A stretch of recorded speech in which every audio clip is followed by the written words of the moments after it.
me traz aqui, nesse fim de manhã, início de tarde, é para apresentar algumas considerações relacionadas à autonomia do direito internacional humanitário no campo das relações internacionais. Esse trabalho, então, ele é desenvolvido no âmbito do Grupo de Pesquisa em Direito Internacional, do qual eu coordeno, na Universidade Federal do Rio de Janeiro. E desenvolvi em parceria com a professora doutora Fernanda Toneto, que é procuradora do Estado no Rio Grande do Sul e vinculada hoje aos tribunais superiores em Brasília. Mas, professora Daniela, eu vou pedir aqui licença também, nesse momento, para, a partir das considerações que farei, que são brevíssimas, 10 minutos, e vou cumprir o tempo, de também convidar para uma pequena intervenção o meu amigo, professor André de Carvalho Ramos, que está aqui conosco no auditório, ele também que é uma grande autoridade no Brasil e no mundo em direitos humanos, né? Então, o professor André, meu colega lá da Universidade de São Paulo, onde temos, então, a oportunidade de dialogar bastante também nesses campos de proteção internacional dos direitos, e eu vou, então, pedir licença, embora ele não seja o autor do trabalho, mas, em respeito e homenagem ao colega que está aqui conosco, de chamá-lo também para fazer algumas breves considerações. E saudar também o professor Vedovato, que me antecedeu, o professor Antônio, que está aqui, os demais professores, né, professor Luiz, enfim, todos aqui é uma grande alegria revê-los. Bom,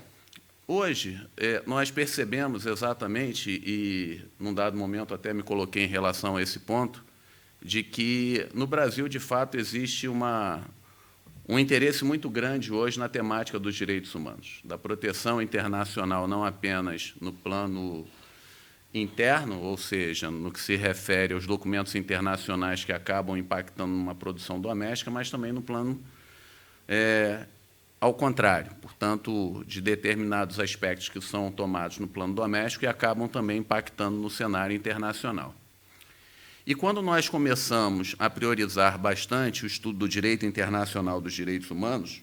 que principalmente nos últimos anos ganhou uma amplitude maior, nós, por vezes, esquecemos também de duas outras vertentes de proteção dos direitos, que corresponde ao direito internacional humanitário e o direito internacional dos refugiados. Curiosamente, até não estava combinado, o professor Vedovato, que me antecede, trata, inclusive, de uma parte específica que se apresenta hoje no plano doméstico, da nova lei de migração, a lei de 2017, que corresponde também a esse movimento que se dá a partir de toda uma proteção estampada no plano internacional. Portanto, o que eu quero colocar aqui um pouco é resgatar também, dentro desse campo temático da proteção internacional do indivíduo, o direito internacional humanitário, ou também chamado direito internacional dos conflitos armados. Essa construção ela inicia-se, portanto, na segunda metade do século XIX. Nós podemos, então, apresentar como um antecedente histórico importante aquele episódio que levou a Henri Dunant a escrever um clássico também no direito internacional, Lembranças de Solferino. Então, Dunant, que ia se encontrar com Napoleão para desenvolver atividades econômicas na Argélia, acaba, então, se deparando de um conflito extremamente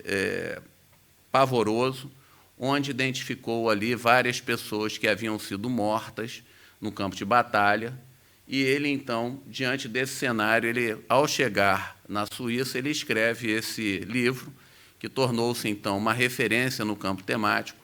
Lembranças de Solferino, que remonta exatamente àquilo que ele vivenciou na Batalha de Solferino.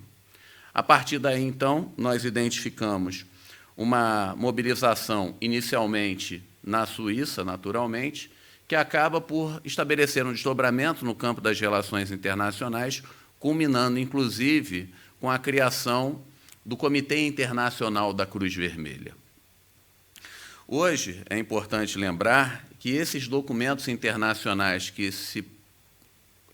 estabeleceram, especialmente a partir de 1949, completam agora 70 anos. Portanto, é uma data também emblemática e por isso dialogava um pouco com o André, que também é um grande entusiasta e pesquisador no tema, de que nós não podemos, então, negligenciar, e me refiro agora não apenas no plano doméstico do Estado Nacional brasileiro, naturalmente, mas também no campo das relações internacionais. E por que isso? Porque o direito internacional dos conflitos armados, ou o direito internacional humanitário, ele se propõe exatamente a apreciar não apenas os meios, mas também os métodos que são empregados em conflitos armados e que visam a proteger a população civil, claro, visa também a proteger aqueles combatentes que estão naturalmente envolvidos em cenários como esses de conflitos armados, mas visam, inclusive, também a proteger bens e o próprio meio ambiente. Então, em determinadas circunstâncias, nós acabamos por priorizar o estudo, volto a dizer, do direito internacional dos direitos humanos, do qual, inclusive, eu tenho me dedicado bastante também, mas devemos, então, ressaltar, nesse particular, a importância do direito internacional dos direitos humanos, principalmente nesse momento comemorativo das convenções internacionais e dos protocolos aplicados nesta matéria. Professor André, por gentileza, o tempo é muito curto, então, pelas minhas contas aqui, eu ainda tenho 4 minutos, professor, ou 3? É isso? 3 minutos. Então, professor André, por favor, só para complementar e aqui registrar, não poderia deixar de também prestar essa homenagem ao nosso querido colega da Universidade de São Paulo, que, como eu, tem trabalhado bastante nesse campo temático. Bom, boa tarde já a todas e todos. A professora Daniela, aqui todo o meu agradecimento, ao professor Sidney Guerra, muito importante essa união de diálogo, uma união de conhecimento e partilha de experiência acadêmica entre Brasil, Portugal e diversas instituições de ensino superior nos nossos respectivos países. Eu apenas vou pontuar a respeito dessa temática do direito internacional humanitário a seguinte reflexão. É habitual na doutrina a chamada tríade da proteção internacional de direitos humanos, que seria, então, dividida entre o direito internacional dos direitos humanos, um ponto de vista um pouco genérico, o direito internacional dos refugiados e o direito internacional humanitário. Teríamos uma relação de identidade, convergência e complementaridade. Isso tudo, creio que é quase um truísmo, uma reflexão doutrinária de fôlego, por exemplo, partilhada por diversos autores, mas que pode hoje já estar em um processo de transformação, e especialmente em face de determinadas deficiências na própria internacionalização, tanto do direito internacional humanitário quanto do direito internacional dos refugiados, que pecam pela inexistência de mecanismos internacionais cogentes para impor a interpretação dos seus próprios diplomas aos Estados, fazendo que os Estados, com certo conforto, possam interpretar, muitas vezes de modo claro, enviesado a partir dos seus próprios interesses, esses diplomas que levam, claro, a uma internacionalização imperfeita.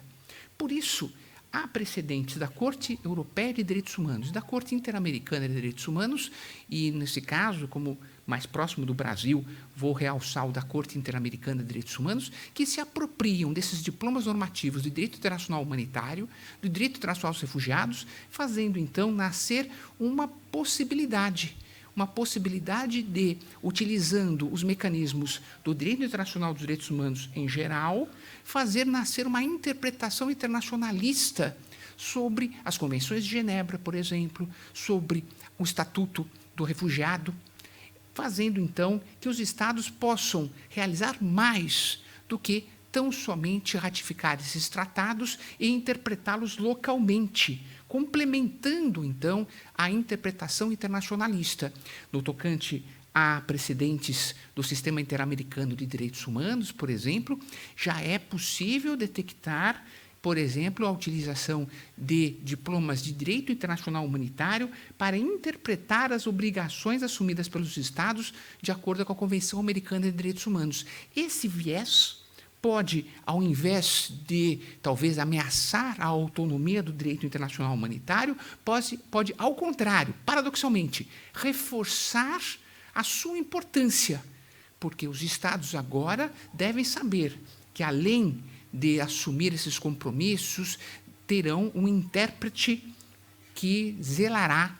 pelo conteúdo das obrigações. Agradeço de novo ao professor Sidney, à professora Daniela, espero que ambos não tenhamos descumprido muito, né, o seu rígido cronograma, e agradeço a presença do auditório. Obrigado.